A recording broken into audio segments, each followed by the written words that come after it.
Ayan, no? Ayan, no? Lalim, ayan mga kalapatids, oh. Ayan, gano'ng kalalim yun tayo? Start nyo ngayon. Ako ano eh. Papasok. Ayan, no? Ayan, no? Lalim, oh. Uy, ayan, no? Ayan, papasok sa loob. Lalim. Ayan ang butas mga kalapatids, oh. Mahaba. Ito, yun. Bully, ayan mga kalapatids, oh.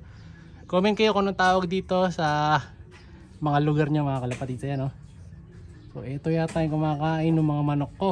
Siya si Idol Madla, nakakahanga, may mga hawak, gandang linyada. Ika'y inspirasyon kung bakit hanggang ngayon ako'y palaging kumakarera. Eto, nagligpit nga si Tatay Madla mga kalapatids. At may mga nakita tayo mga butas-butas dito. Ayan, no? Hindi ko alam kung para saan yung mga butas-butas na to. Ayan, no? Ayan, kita nyo may butas dito mga kalapatids. Ayan, no? Hindi ko alam kung hanggang saan naabot ng mga butas na yan, pero mukhang malalim. Ayan, no? Kasi ito pa. Ayan. Oh, ayan, no? O baka pinaglagyan lang ng ano to. Ayan, mga kalapatids. Hindi, magbababaw. Eh di, mayroong malalim ito. Kaya ka ng dulos. Ito na lang tatay ng dulos. Kasi baka mamaya. Ay, no? Mahaba, oh. Baka dito nagtatago yung hinahanap natin mga kalapatids na umuubos ng mga kalapati natin. Wala naman sa loob, oh. Ha? Wala naman sa loob. Wala nga, oh. Ayan. Comment kayo kung ganyan yung mga sinusuotan nila. Ano pa rin ito? Dalawa. Ito pa, may dalawa pa. Ingatan tayo nyo. Ito mukhang malalalim. Ayan, oh. Kung sa likod mo, yan. Try nyo ngayon. Ayan, oh.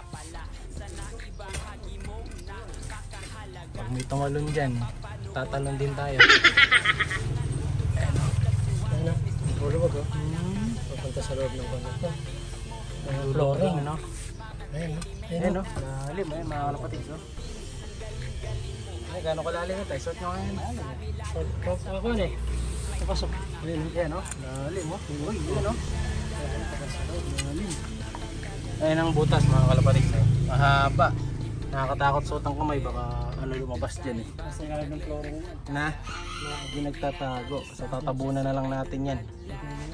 Hindi kasi natin alam kung anong laman yan, eh. Ito, bebenta na natin sa mga bakal bots to para mapakinabangan. Sayang din, no? So, pero ito, tatabunan natin.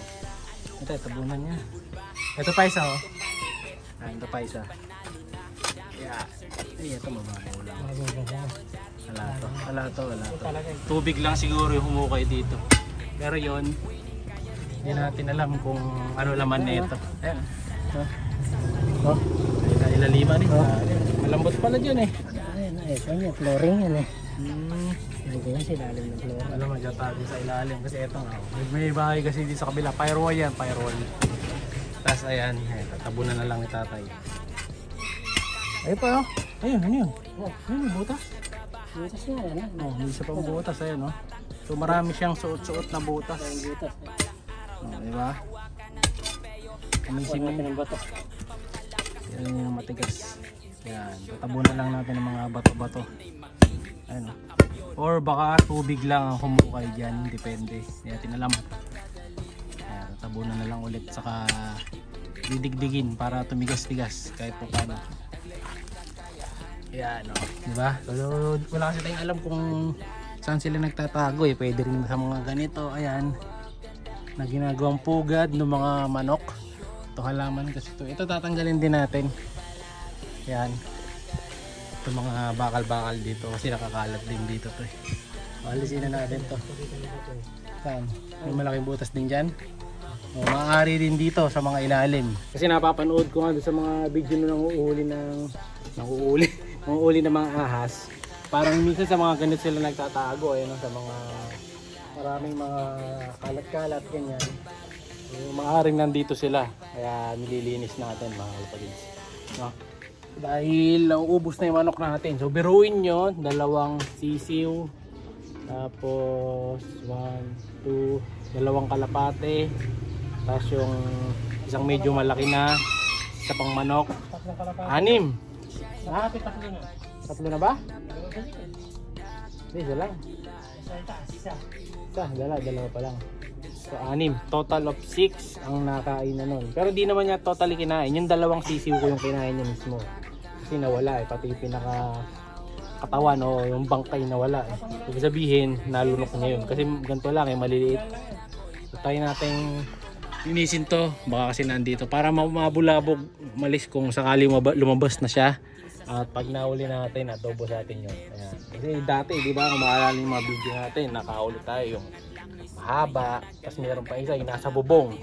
So, mga dami dito kasi nga, ilikod natin, ilog, tapos sa kabilang kalsada, bukid. Prone tayo. Ayan. Tatabunan muna ni tatay yan, mga kalapatids. At ito, ligpit-ligpit natin konti. Ito mga malunggay naman, puputulin ni tatay Madla lahat yan. Kukunin natin yung dahon ano natin, air dry. Yan, bababa nilang ni tatay yan. Kukunin natin mga dahon. Sayang kasi ito pang laga-laga natin para sa kalapate ito. Ito nga to pwede fresh. Kaso hindi tayo nakaschedule ng malunggay ngayon Saka sa sa lovebird. Bigay natin dami yan. Masyado kasing mataas Sayang kasi yan mga kalapatids. Kesa sunog. Masyado nang mataas, lagpas-lagpas na No, so kukunin natin yan, nagsisiga na nga So yung mga butas kanina, ayan, tinakpan na. Pero babalikan pa natin sa mga susunod dyan. Ito, liligpit pa natin. Saka may butas din dyan. Ang dami pong butas mga kalapatids no, sawa-sawa sa butas. So comment kayo kung tama to, kung ito nga yung mga bahay ng mga possible na muubos sa mga ibon natin. Or kung wala naman dyan, baka nandito mga kalapatids sa Kisame. Kasi wala nang tao nakatira dyan, di ba, mga kalapati na lang. So maaaring nandyan din. So check din natin yan sa mga susunod na mga araw. Tapos yung manok ko dito, wala na ayun Pero may isa pa siyang itlog, tatapon ko na yung itlog. Dahil napisa na. Ito, may sapot pa ng gagamba dito. Dito sa tayo sa kabila. Yeah. Ito, yun. Bully. Ayan mga kalapatids Comment kayo kung anong tawag dito sa mga lugar niya mga kalapatids. Ayan So ito yata yung kumakain ng mga manok ko. Hindi, joke lang. Sabi nila dati palakayan Pero ano lang yan, parang butiki lang siya So comment kayo kung naaalagaan yan Ay nabuli na ni Pem. Kunin na natin yung isang itlog dito. Saan na? Wala na.